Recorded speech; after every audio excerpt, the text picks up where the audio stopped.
Assalamu alaikum wa rahmatullahi wa barakatuh. Bismillahir Rahmanir Rahim. Nahmaduhu wa nusalli wa nusallimu ala rasulihil kareem. Amma ba'd, and welcome to another video on the Islamic Knowledge YouTube channel. And in today's video, we're having a look at this fantastic book written by Dr Anas Sarmini, Al-Qat'i wa dhanni bayna ahli al-ra'i wa ahli al-hadith, dirasa fi ta'sil mafhum al-qat'i fi usul al-hadith wa usul al-fiqh. This book is essentially speaking about the difference between the ahli al-ra'i and ahli al-hadith. And this is a very famous and very, you could say, archaic difference between the ahli al-ra'i approach towards the Quran, Sunnah, Ijma', etc., and the Ahlul Hadith approach, wherein there was a more, you could say, literalistic approach from the Ahlul Hadith, whereas the Ahlul Ra'i or Ahlul Ma'ani, depending on how you want to word them, they were more what we would later refer to as the Fuqaha. They were looking more at the meanings of the Quran, Sunnah, etc., whilst the Ahlul Hadith were more involved or more, you could say, engaged in actually narrating the Sunnah, narrating the Ahadith, even you could say ensuring that the Quran passes on to the next generation in an accurate manner.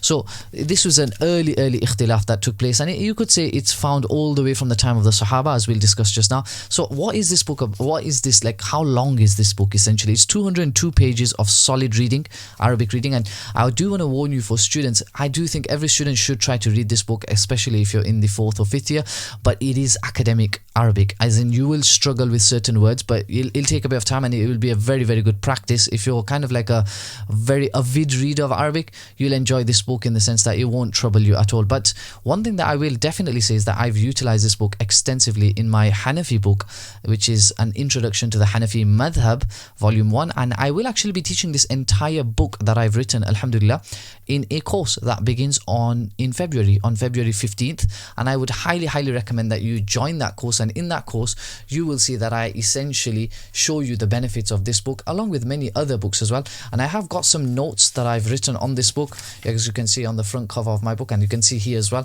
as I've mentioned in previous videos, add to Madkhal is what I write if I find a point in the book that I've found really beneficial.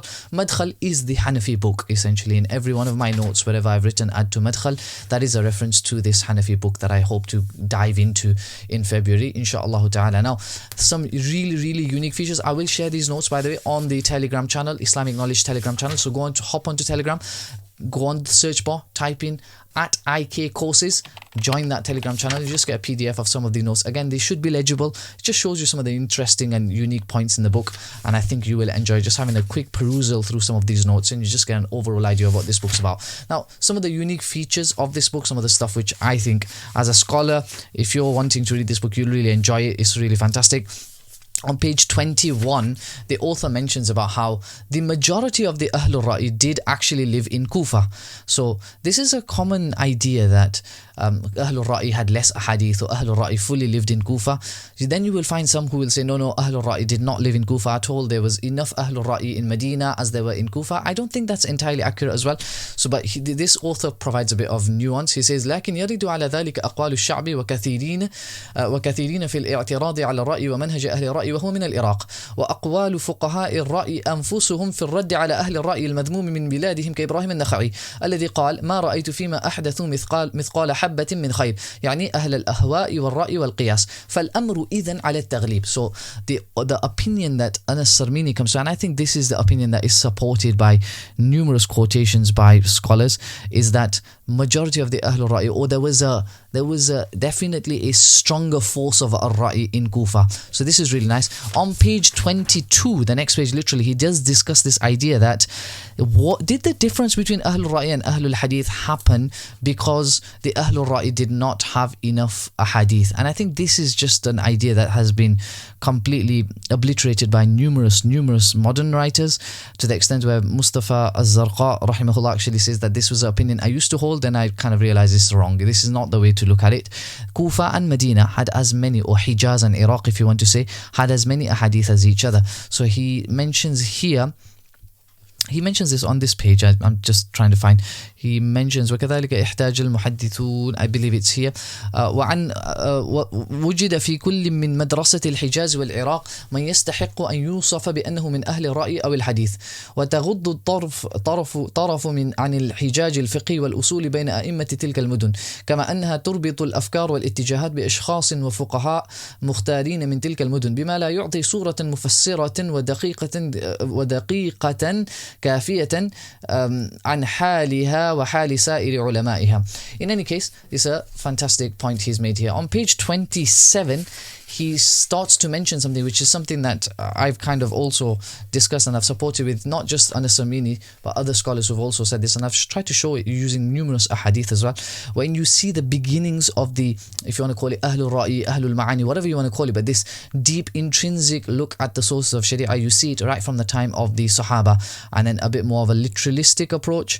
It's not black and white, but you see it all the way from the time of the Sahaba. So he says, وَلَوْ دَقَقَ النَّظْرِ فِي هَذِهِ السِّمَاتِ لَوَجَدْنَا أن نماذجها يمكن أن تعود إلى الجيل الأول من الصحابة ثم الثاني من صغار الصحابة وكبار التابعين كما سلف في المطلب السابق. And he explains how you can see this effect on certain Sahaba, and you can see the opposite effect, that he's sticking to more the ahadith and the literal interpretation compared to the more spirit of the law idea. You can see that within the Sahaba already. Then page, again, this book is so important to understand usul al-fiqh, usul al-hadith. This is like the getting to the core of the issue. These are books you would read before you start studying usul al-fiqh and usul al-hadith. These are like, this is your bread and butter, so to speak. Then on page 34 onwards, he starts discussing the three key pillars of Hanafi legal methodology, which is, the first one is al-amal al-mutawarith, and then later on he discusses the idea of al-qawa'id al-kulliyah, and then the third pillar that he mentions is the idea of the Quran being epistemologically stronger than the Sunnah. And on page, so this is what he starts to discuss on page 34. On page 37, you can see one of the unique features, by the way, someone's going to wonder that this is exactly what Shaykh Suhail Hanif also comes to, and this is the three same pillars that Shaykh Suhail Hanif also uses, but there is a slight difference. Dr Anas Sarmini does have an extra detail which, to the best of my knowledge, Shaykh Suhail Hanif does not discuss in his book, which is the order, the tartib. That the idea is that the Hanafis will prefer amal mutawarith first before they go to, you could say, qawaid, and they will prefer qawaid before they start looking at the epistemological strength of the Quran over the Sunnah. So he mentions this on page 37. What this means is they prefer amal mutawarith. Amal mutawarith is the practice of the Sahaba and essentially the Tabi'un that had settled in Kufa. They prefer that over their own opinions, or they prefer that over qiyas, over qawaid kulliyah. Qawaid kulliyah would be a representative of qiyas essentially here. So he mentions on page 37 an interesting point which kind of confirms something that we always try to explain to people, which is that the Hanafis do not give preference to aql over the nas. So هذه النقاط باجتماعها تشكل أول قطعي لدى أهل الرأي يخضعون له ظواهر القرآن والأحاديث النبوية. And then he says وأيضا الأقيسة العامة والقواعد الكلية.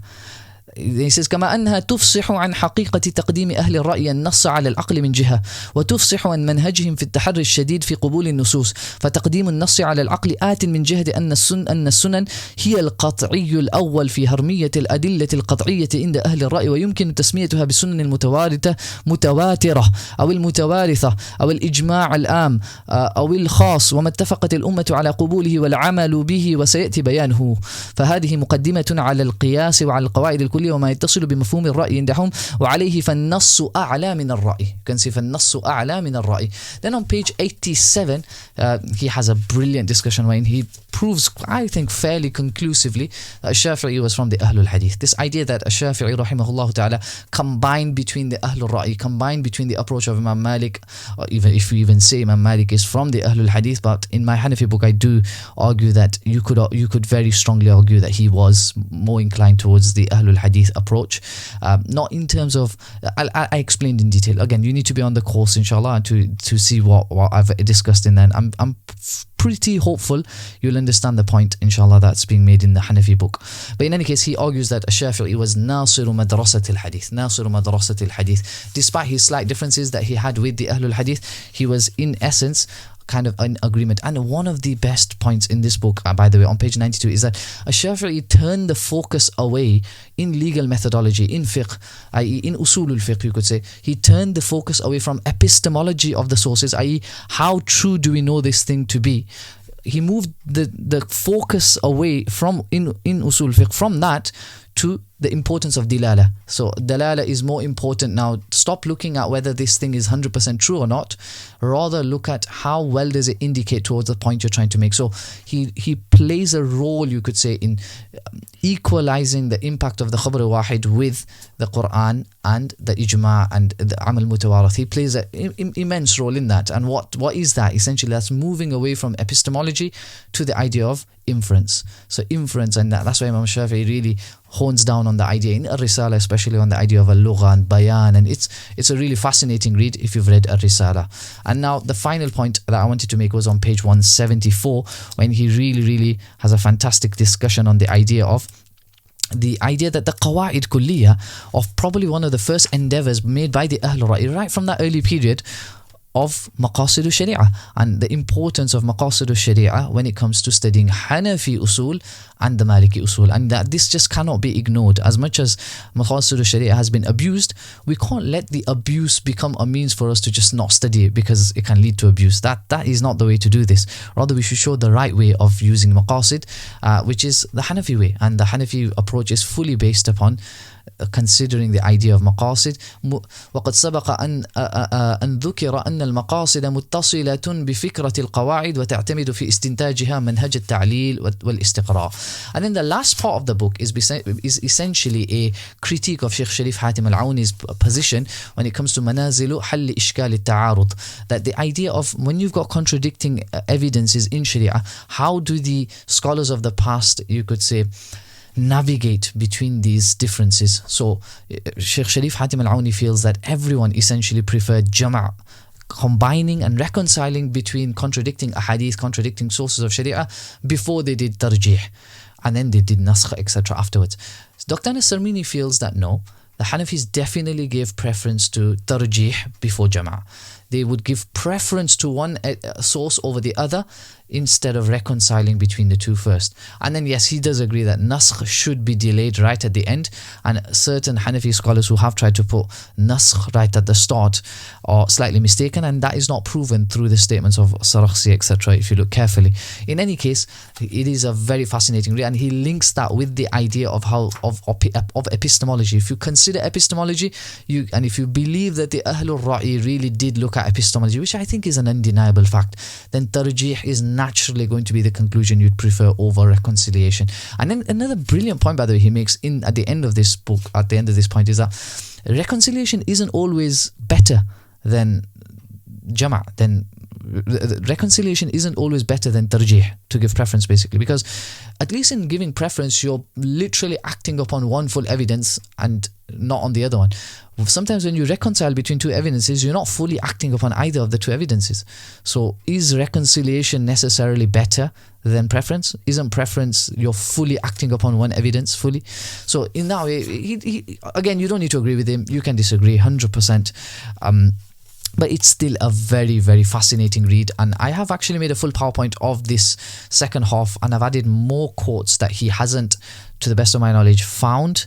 There is some explicit quotes in Al-Um of Imam Shafi'i, especially his Ar-Rad ala Malik ibn, in his Ar-Rad ala Malik ibn Anas. Sorry, it's Ikhtilaf. He doesn't do a Rad on Malik ibn Anas. Ikhtilaf Malik wa Shafi'i. Ikhtilaf Malik wa Shafi'i. Of course, Shafi'i does Ar-Rad ala Muhammad ibn al-Hasan, but when it comes to Malik, because it's his more, you could say, preferred teacher perhaps, he says Ikhtilaf Malik wa Shafi'i is the name he gives to the book. In any case, and there are some other quotes, explicit quotes in Al-Hujja ala Ahl al-Madinah, wherein Imam Muhammad definitely prefers tarjih over jama'. But then again, should we take those quotes as the be-all and end-all? That is another discussion for another day, inshallah ta'ala. So it's a fantastic read. This book is really just really fantastic. I can't recommend it enough, and I do hope you also join me on the course. So I really do want you to register for that course. I think it'll be a game-changing course, bi-idhnillahi ta'ala, if Allah wills, and I really hope you benefit from this video. If you do, please do give it a like, give it a share, please do subscribe to the YouTube channel, and I hope to see you on the next video. Jazakumullah khairan wa ahsan jazaa. Wassalamu alaikum wa rahmatullahi wa barakatuh.